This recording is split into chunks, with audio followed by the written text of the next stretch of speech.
Hello, and welcome to Magic is Real, a podcast focused on the fascinating world of near-death experiences, spirit communication, and all things metaphysical and spiritual. The mission of this project is to share messages of hope and inspiration with others, and to spread the word that death is only an illusion. Thank you for being here with an open heart and mind.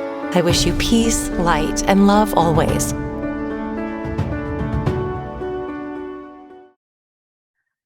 Hello, everybody. Today, I have with me my friend Tyler Deal. And we're here because one of my listeners who's become a friend had a question, and I thought that Tyler would be really well equipped to answer this question. Tyler is a healer and he's a near-death experiencer. He's also a phenomenal actor. Little known fact, Tyler's done a lot of commercials and they're hilarious and he's hilarious. So I don't know. I just wanted to shout him out for that. He also used to live in LA as I did. And thank you for being here, Tyler. Really appreciate you coming together with me on this to answer this question that Jocelyn, my listener, has for us. Are you ready for the question?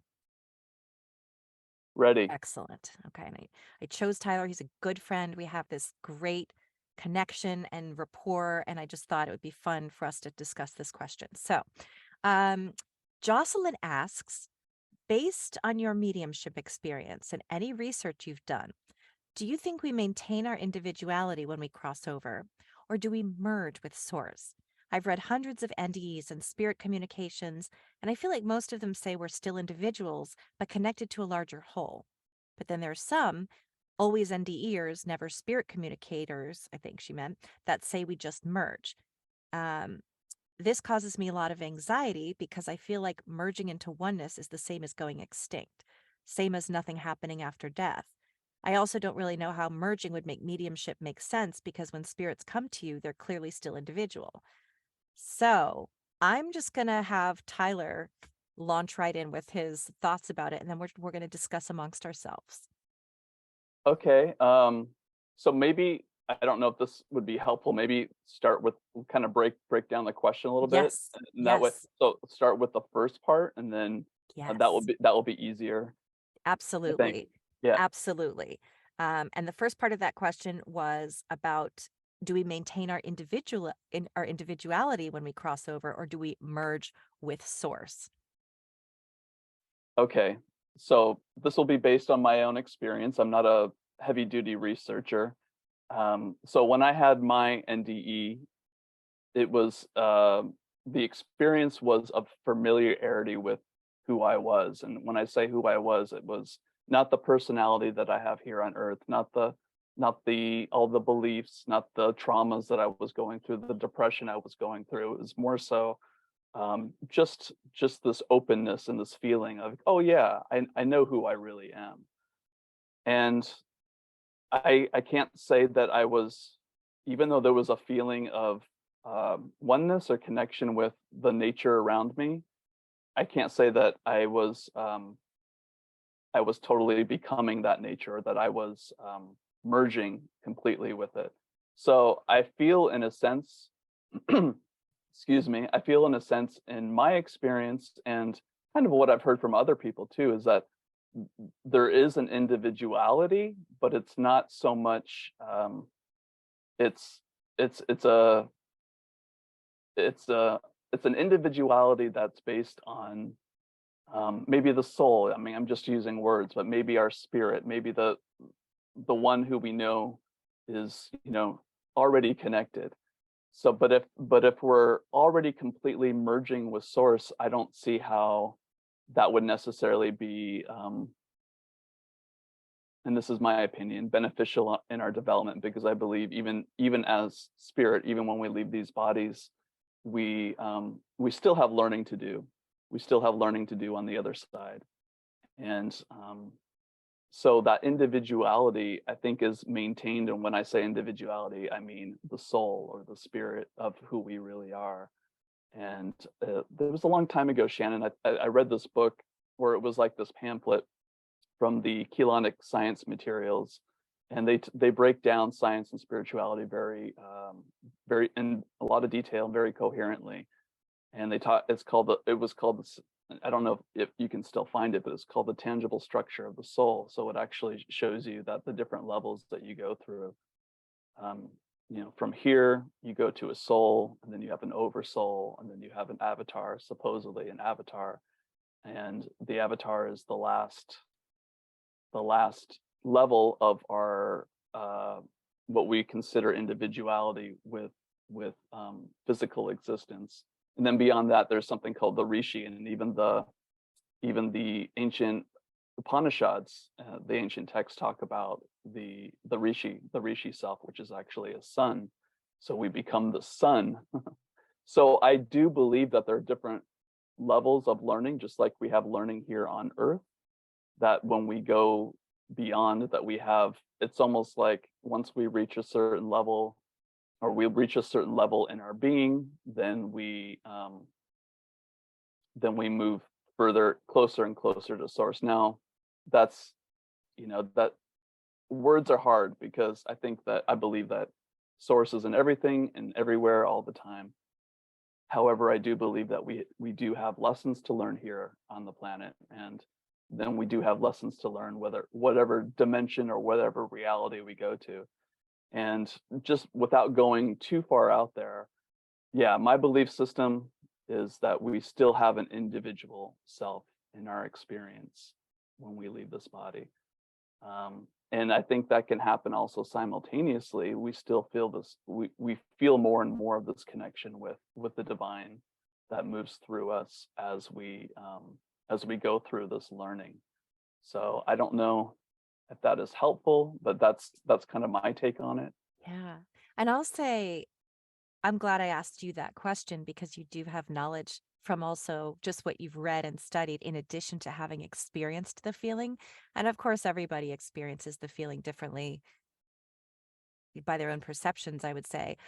I'm not a near death experiencer, but I'll share what my thoughts about it are too. Is that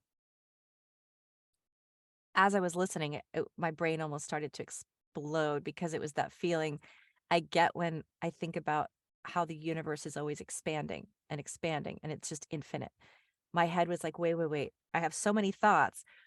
One thing that I've heard that my teacher, Monica the Medium, mentions in her book is that we are all like a clementine, she said, like a clementine fruit. So there are these wedges. So the clementine fruit represents our higher soul, I think yeah.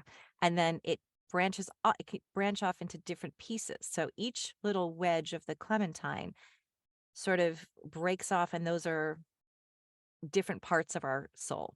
And we can become different people. We can even become different people in different time periods, but there's no time on the other side. So we can be a Tibetan monk in one life. We can be uh, male, female, whatever we want to be, all at the same time. But by our perception, it was in the 1500s, and now I'm in the 2000s. It doesn't, each of those slices has its own personality, its own life experience, its own makeup, but we're all part of that greater soul. And so that's why a medium can, well, and I just cut ahead, but that's why a medium, for example, can reach your loved one in spirit, and they still retain their memories of this life, but they're part of a greater whole, as we all are. And it's a confusing thing to think about because we think, I don't want to lose my individuality. And yet the thing is, this is where my brain started to like melt a little bit. It's like we already are the soul that we go back to. Like we haven't changed from what we were on the other side. So it's a matter of sort of re-meeting or re-recognizing that person that we truly are, which is why when we get there, it doesn't feel scary. It feels like, this is home. This is who I am. So it feels weird now by your standards to think of, but I'm Shannon. I love who I am. I'm really like this life. But that's because I've forgotten who I really am to a degree. And so there's also a merging of the two. I think you do merge with source and you retain your individuality, which is hard to wrap your head around. I would like to ask you, because of that, with that concept in mind, of course, in a near death experience, you don't go all the way. You go there and you come back. Did you, Tyler, have any thoughts while you were crossing over or whatever you want to call it of like missing your loved ones or, oh no, oh no, I'm leaving that body down there? What did you have thoughts about this world when you were in that state and in that form? I can't say I did. It was more like what was happening was happening. And when I say that, it was like it was a natural experience. So I wasn't thinking about, oh no, I'm leaving something behind. It was more that I was allowing this beautiful experience to happen. Um, that being said, I can't say that I went all the way to source or that I had experienced loved ones or saw. That wasn't my experience. My experience was very much connected to nature and what I call a higher dimensional part of the planet Earth. And also to answer, to kind of, bounce back and forth of what you're saying, I think that's beautiful what you had said about this connection around, there's no time, right? So we could have been a Buddhist monk in however long ago, and you're Shannon now in 2022, and because of that, it's almost like that makes my brain explode too. It's like our soul, being this big soul, is projecting all of these lights at the same time, and so we're having all these different experiences. So I wonder, that made me think too. I wonder if let's say there's a Buddhist monk that reaches enlightenment somewhere. Let's say you have a Buddhist monkess, or no, that would be a female Buddhist monk. I'm just kidding. But you have that part of you that reaches enlightenment. I wonder if that would affect you here. That's interesting. Right, Like, right. but also that made me think what you were saying is, you know, having a near death experience or crossing over to the other side, um, it's almost like it's just a little blip in time, right? So this idea of moving into more light once we cross to the other side, uh, I believe we can still do that in these bodies. We can still go through the learning that we need to go through, whether that be healing trauma, whether that be um, transforming our personality, or this idea of who we think we are, and moving into our hearts and moving into this greater light. I think that can happen here in the body too. And I believe it is happening with thousands of people right now on the planet. So and it will eventually happen for everyone. I have a very strong sense about that. So this idea of merging or becoming more of who we are can happen in the body. It doesn't necessarily have to happen once we drop these bodies.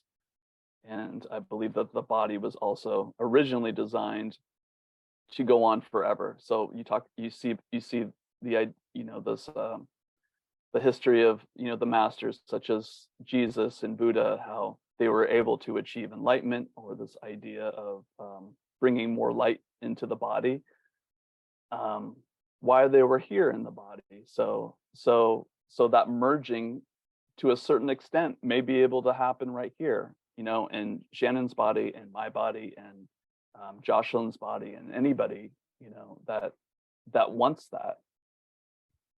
That's really interesting to think about for sure. I'm just looking to see her question one more time because I want to see. I have to scroll back because I'm looking at our text messages that I sent to you. Um, she said, yeah, she said, the anxiety comes from merging into oneness is the same thing as going extinct or nothing happening after death. And so there's like, that's why people have a fear of it. It's like, so I just become irrelevant, or I just kind of become a vapor. Can you speak to that? Because I know there is anxiety around it, but from speaking with all of you people, excuse me, who have crossed over, that's never the feeling. That's never the feeling of, oh no, I'm losing myself. I'm losing everything I left behind. It feels more like a reunion of, oh, this is where I really come from. This is who I really am. and it makes sense on the other side. But can you describe that a little bit, or whatever else you want to say about that? Yeah, sure. So I understand that fear that she might be feeling because I think a lot of people fear death. And it's interesting because when I talk with people and when I talk with clients or talk with anybody about if you look deeper and you ask more questions, what is it that you fear? What is it that you fear? Um, what I tend to find is that people actually fear life and actually fear their power and what they can create in this life and what they can actually do in this life. And that fear is possibly it could be linked to not living the life that you wanted to actually live while being here. So you cross over, you're like, oh, I don't want to die, I fear death. But it could be, and I'm not saying this is the case for anybody, absolutely not at all, but it could be this sense that, oh, I didn't get to live the life that I wanted to, or Mm. I did, there's a fear that there's a fear of your own magnificence, there's a fear of your own power, there's a fear of your own ability to create and do the things that you want to in this life, and that fear can actually stop us. So that's why I tell people, just do it. You don't know what's going to happen, Yeah. and the more you work towards the things that you enjoy and the things that you love, that fear actually begins to subside. But I don't know if that really answers that question. That's just kind of my It was a perspective. beautiful thought. It's a Yeah, I think that is really interesting. But yeah, I can see why people would fear death. Like people can fear ways that they die, or they could fear death because they've lost people that they really love. They could have lost a child or a parent or a good friend, and um, maybe they don't want to have maybe they don't want to have other people experience that, or they just don't know where they're going to go. Like it's almost like falling, right? Taking that step to do Yeah. something towards something that you enjoy, or that step towards the unknown. Making that leap towards the unknown. You don't know if you're going to be supported or caught at the end of the cliff. But I mean, I can, from my understanding, source, God, the universe, whatever your word for that bigger infinite is, will always catch you, and you'll always be okay.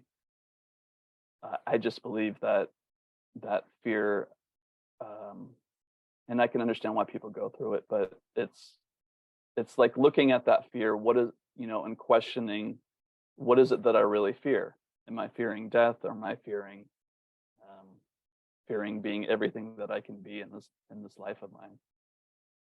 I love that perspective. And I also think as much as we're attached to these bodies and these lives, the people in our lives, the places we live, it's the same on the other side, is that we're attached to our souls and to the other side. So just as much as we're attached to this life, once we make that shift, it's the same thing.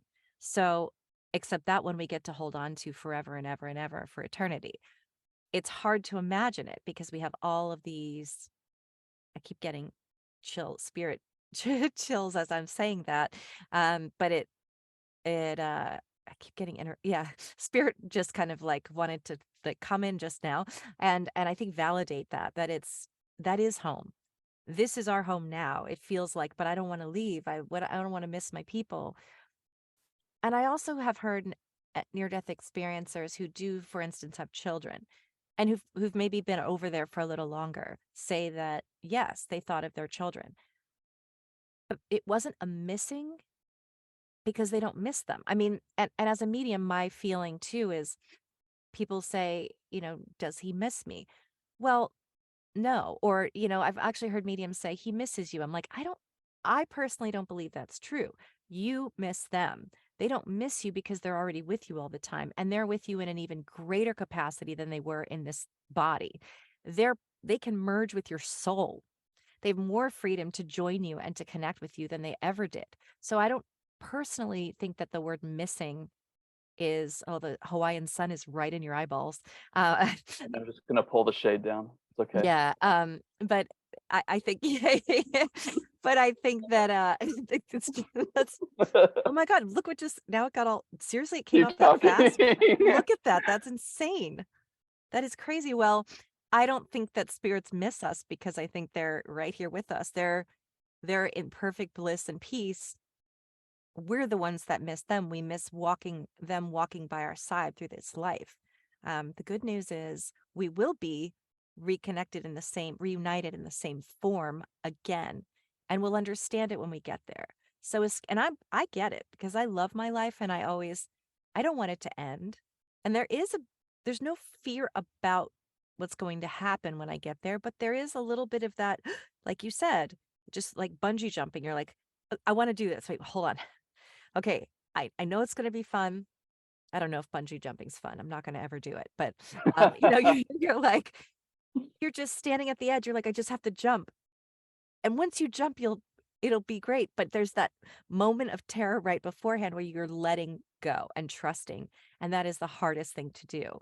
So it's natural to be afraid of what we don't know. And even if Yeah, we didn't know, like my mom used to say, if there was nothing after, then we wouldn't know anyway, so who cares? right. Yeah, it's yeah, taking that step, it's like, it's like speaking, and I think that's a big one for people too. They hold so much tension in their they might hold grief, they might hold, they wanna say something to somebody, um, and they don't do it, and that can be part of it, and I kind of zoom in on that because that's, I believe, a good stepping stone is when you speak your truth or you feel like you need to say something to somebody, Yeah. you're like, "I don't know if this guy likes me." Well, tell him that you like him. Yeah. We're so afraid of people's responses, or we're so afraid of the outcome of how things are gonna actually play out, but we don't know what the outcome is gonna be. Even if we do all the manifestation techniques, we still don't know what the outcome is gonna be, right? So, Yeah. that's why I say, write, and there's other people that talk about, automatic writing and all that. That's why I say write, speak your truth, and speak it in a way, you don't have to be like, like you're yelling at somebody. That's not what I'm saying here. I'm just saying we need to kind of even if it's just to yourself, you're just Yeah. telling yourself, okay, it's kind of self-talk, like, okay, we're gonna do this. We're gonna whatever it is, we're gonna make a step towards this business, or we're gonna ask this person out, or whatever it is. Just speak it out. And I feel like our voice, and this as a probably a voice actor, is so powerful, and that emotion comes through the voice when we speak. So that's a good place to start. And then going back to what you had said earlier about missing somebody, I believe the missing, um okay, so I completely agree with you. I don't believe spirit misses us because they're connected with us. I believe the missing happens with the person that is in this body, and that's because our bodies are missing that connection with the other body. And there's an energetic connection and all that, yes, but there's a body connection that happens with people, with all relationships. Yeah. um it doesn't, have to be romantic necessarily, but it can be our kids and our Yeah. parents and our aunts and uncles. There's a body connection that happens that can become very strong, especially if we have a good rapport with that person. We really, really love that person. Love is the big one. And when that person when one person decides to pass and the other person is staying, there's that transition. There's that missing is the missing of that body connection. The love that comes, and we feel like, oh, we're not going to feel that same love again, ever again, but we will. And that's where the healing comes, and so on and so forth. So Yeah. We miss the hugs, we miss the voice, we miss the laughter, the interchange of conversation. We may get a sign from them, but all we feel is a little. Today, I asked my friend to come through to me, and I felt him. I felt energy move through me, but I was like, he was so funny. And I just miss our talks. Like, I miss laughing and talking on the phone for an hour. And I've been doing things lately that I'm like, he would. we would be laughing and having such a funny time doing this. And it's just the spending time with. But it's also comforting to know that he is in that form and he's perfectly at peace where he is. And I just, even though it's a little tangent, a little bit of a tangent, I think you're right. I really like what you focus on today, which is instead of fearing, the losing ourselves, be as much of ourselves as we can here today, authentically, but also to meet our full potential. And in fact, I even did something I normally don't do a few weeks ago because I had this unsaid thing with somebody that I dated a long time ago. And I always wanted to talk about this with him. And he's very shut down emotionally. And I was like, I just knew I could never say it. Um, and it wasn't about like feelings that I had for him. I'm totally we're total friends now. I thought this is a little bit of a boundary thing, but I've always wanted to say this. And I feel like now that I'm in the spiritual kind of world and understanding of that, I'm like, I just think it was something loving I wanted to offer. It was like, it was something I want to offer this kind of insight. And also, we never really talked about what went weird. And I know what it was. And I wanted to just, we're friends. And I'm like, I just want to like get it out there. And I thought this is a boundary thing I know, and I normally would not say a word, but I feel like it's one of those things that it's coming from love, kindness. I just feel like I have to say it while we're still here.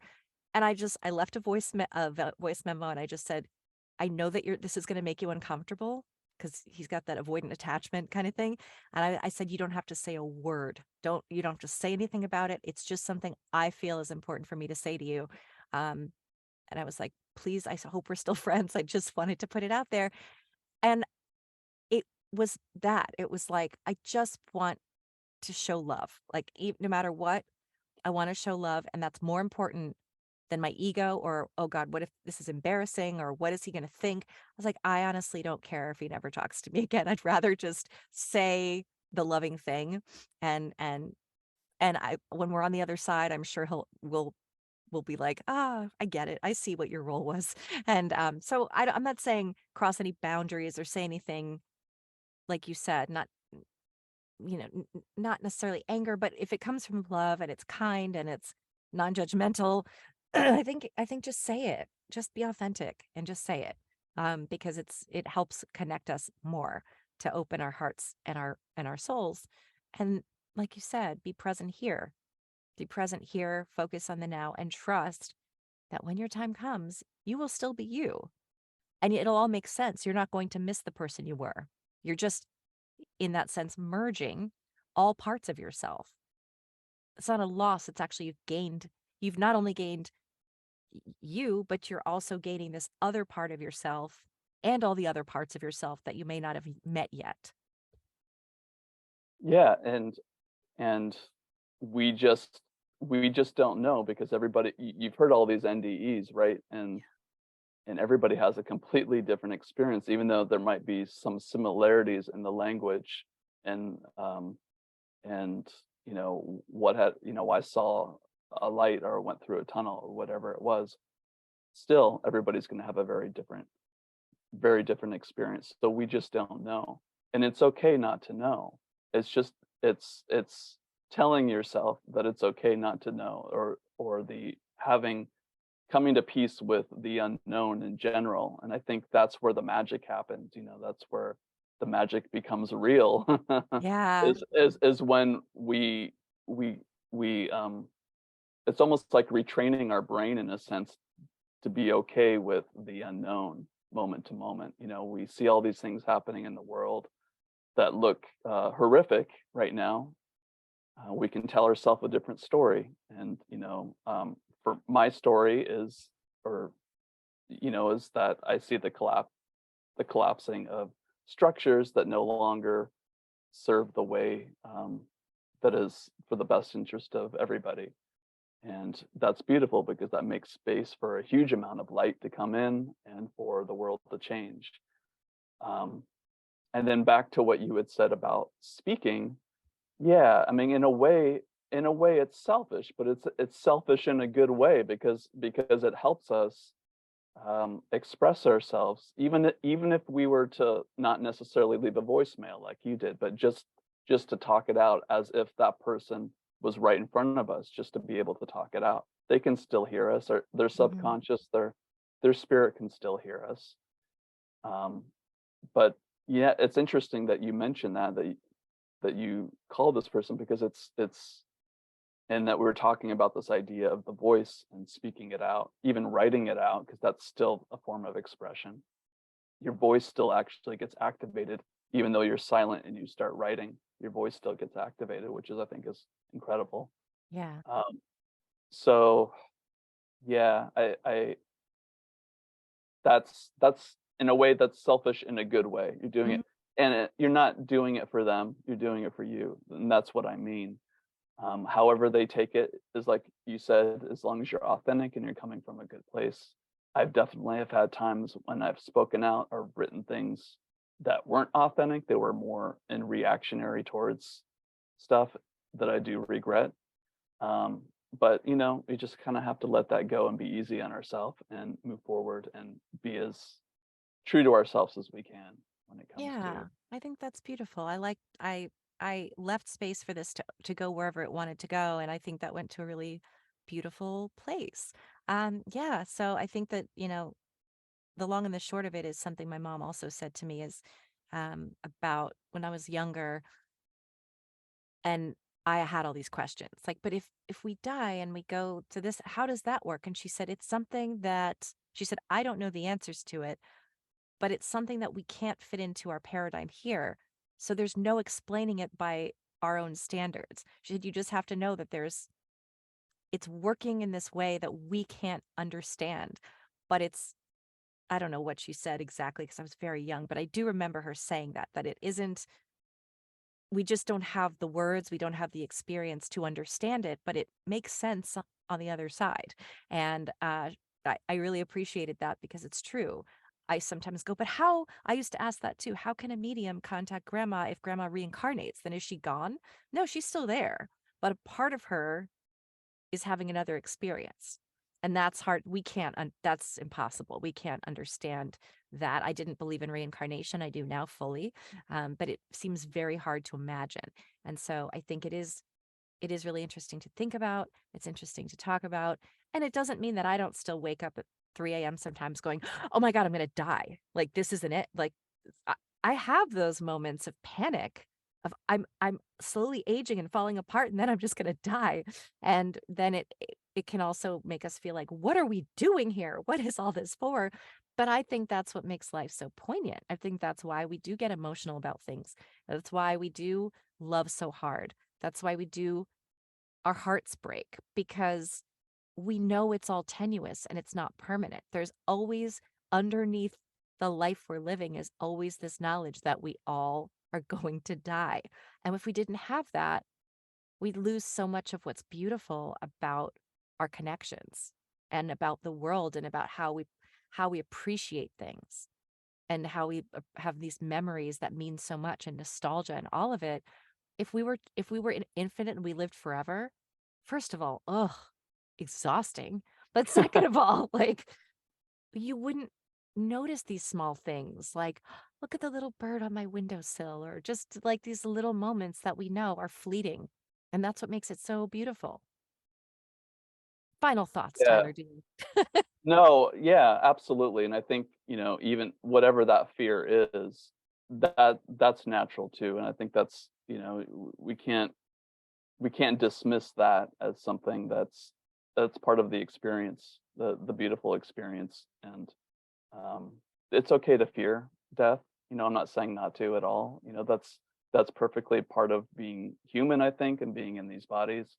But what a wise thing your mom to say to you as a child, right? I mean, that her perspective on how everything is playing out perfectly. And that's kind of how I see things too, even though I don't have, life might not be my preference right now. I might not be exactly where I want to be right now. This idea that everything is working out the way it should be, I think, is what a great thing for an adult to tell their child. But yeah, final thoughts. I think I think that's about it. I Yeah. don't know if we answered the complete question or not, but yeah. I think we did. Jocelyn's excited to see our what we said, so I'm sure she'll Okay. really appreciate it. And there's so many ways you could go with it, but I really appreciate you. First of all, great to see you. And we text, but it's Yeah. nice to see your face. And I think I just want to thank you for doing this with me. It's fun. It's a fun thing to talk about. It's a fun thing to think about. And thanks for doing this with me. Thanks, Shannon. This has been great. This has been a lot of fun. Thank you.